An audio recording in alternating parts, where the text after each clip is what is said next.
Hi, my ADHD family. I'm Yakini coming to you from ADHD Love, and I am just so glad to connect with you today. I'm feeling good today. The children and I, we had a great day today. Got some ice cream and just had fun, and I'm sparkly.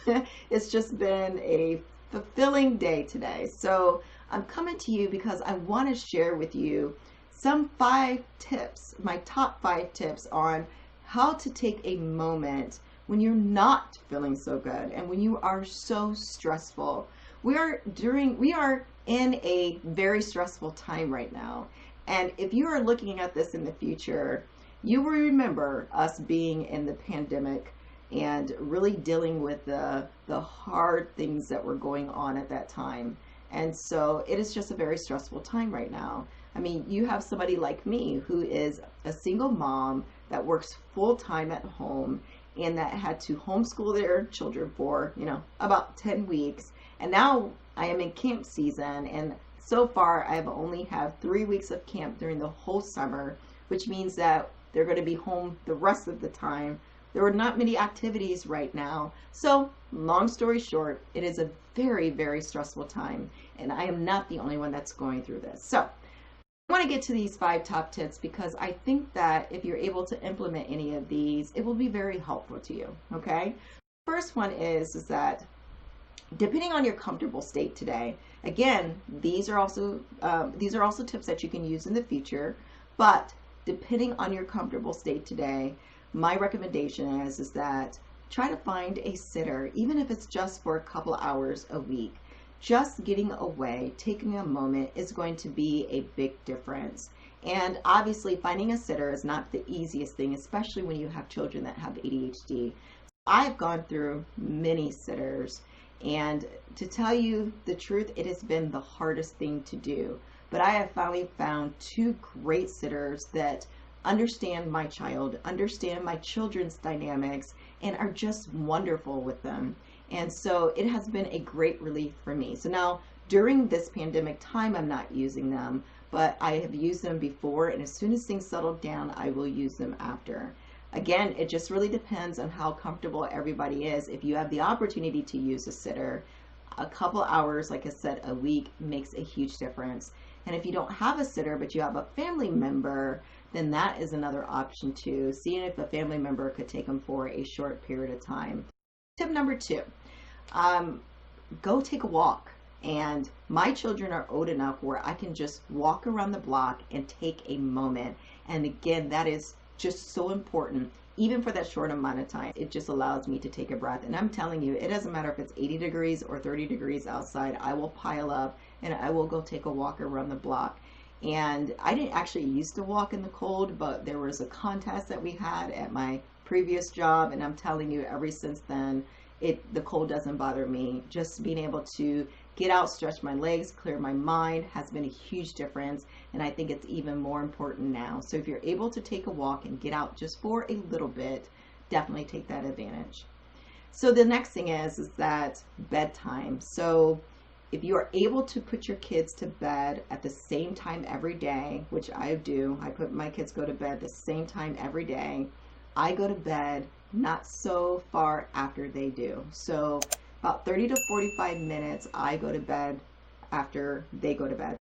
When I say go to bed, I actually mean go to sleep. Sometimes it takes a little bit longer for them to fall asleep, but as soon as they fall asleep, I go to bed right after. And the reason why I do that is because I am an early riser, which means I have to go to bed to get up early, and I have more clarity in the morning. So I get up, I will do my yoga, or I will do I have weights at home, so I'll do weights or cardio. So I do the exercises in the morning, and then I take my shower, and then I have my breakfast.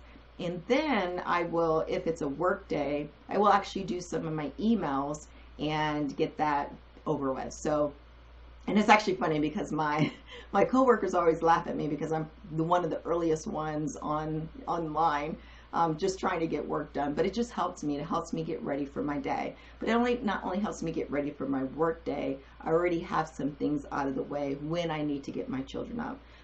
Once I have my moment and once I've gone through my emails, then I start my children's day. So Now, if you're not an early person, then I would recommend doing the opposite. So I would say that as soon as they go to sleep, you would do the cool down. You would, if you want to check your emails, I mean, if that's the type of person you are, just kind of close out your day, and then doing your yoga or exercise. I recommend yoga because that's more of a calmer situation. Exercise for me actually keeps me up. It doesn't do it for everybody, but it actually keeps me up. But just doing something to calm yourself down to get ready for bed. So that also works too. And then you would just get up at your regular time, get your shower, eat your breakfast, and then get your children up and get them ready for the day. Okay? So the next thing is that I would recommend tag team. If you have the opportunity to tag team with someone, be it your spouse or be it your partner, where, for example, you know, it's the weekend and they are able to stay with the kids while you make the errands or run the errands, that is actually a that's actually a beautiful moment. So yes, you're going shopping or picking up things, but just getting away from the home setting just for a moment, just again to reset, is a really big deal. Or doing the opposite, if they're able to take them outside and take a walk or play, you can have a moment inside. And so if you're able to tag team, that is going to be a very great direction for you. And the last thing is that really structure their day. That is going to be important for you to actually do some of the things that I mentioned. So my children are on a schedule. So they get up at a certain time, they take their shower, they eat their breakfast. There are certain academic items that they have to take care of, and part of it is for school and, you know, to get ready for them in the fall. And then the rest of it is just playtime, right? So but even that is structured. So they have lunch at a certain time, they go outside. Them going outside is a little bit more flexible because I use that time to take my moments. But other than that, pretty much everything is structured. And if you have a structured day and you know about what time, if you are able to put a consistent time where you can have that moment, I would put it in there. So having a structured day for them will allow you to have your moments for you. Okay? So that is it. So those are my top 5 tips.